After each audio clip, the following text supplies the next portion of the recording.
What up, guys? Hope everything's going well. I want to do a video on NBA Top Shot and why I believe NBA Top Shot should be avoided like the plague.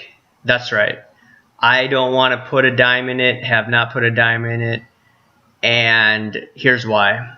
Number one, prices have gone up like crazy. Why would I want to put more money in a market where the herd is going into the market? And one thing I've been reading about psychology and the stock markets is that there's a herd mentality which drives in a bunch of people into the stock at the wrong time. That doesn't mean that the stock is going to crash, but when you see more times than not when the herd's coming in, that's probably not the best time to be putting money in. Granted, this is on the blockchain network, this NBA Top Shot, and you've seen cryptocurrencies go on fire, and I still expect cryptocurrencies to go on fire, probably for the next few years.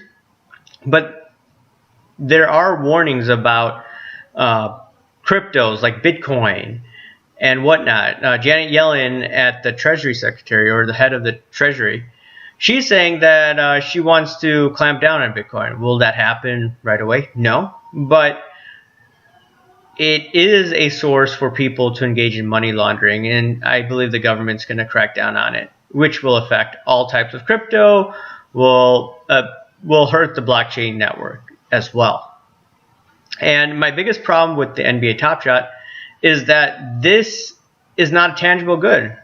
So when you have a card, right, sports card, it's tangible. You could hold it, you could touch it. And I did a video with my other buddy, John, the other day, and he was talking about what I said in other videos. If you don't own it, if you don't hold it, you don't own it. Just what, other silver investors talk about, or they call themselves silver stackers, right? And that's the problem that I have with NBA Top Shot.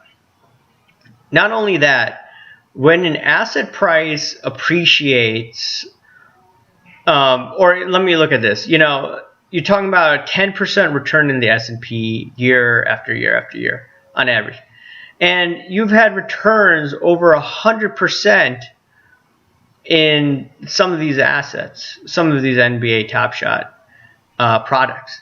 Some, thousands of percent. That's not sustainable in the long run. There's a term called reversion to the mean. And with reversion to the mean, the annual returns will go down to the historical average. What's the historical average for NBA Top Shot? There's none, because this is year one.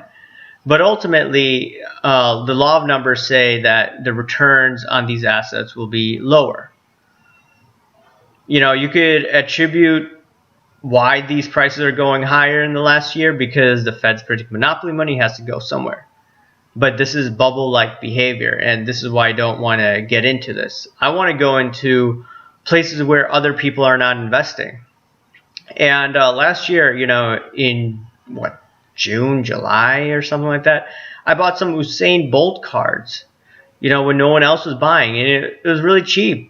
I mean, I got a BGS 9 for $60, like I was saying before. Now, PSA 9 on PWCC is going for about $2,400, and there's one day left in the auction.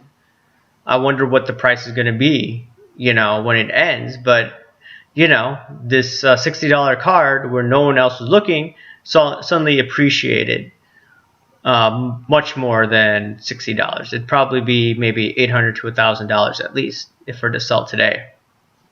So, I'm looking where no one else is looking, and everyone's looking at NBA Top Shot. And on top of that, you had Pat McAfee. He works for Fox Sports, and he said that he's going all in on NBA Top Shot. Now, my question is, was he saying that last year when it came out? No.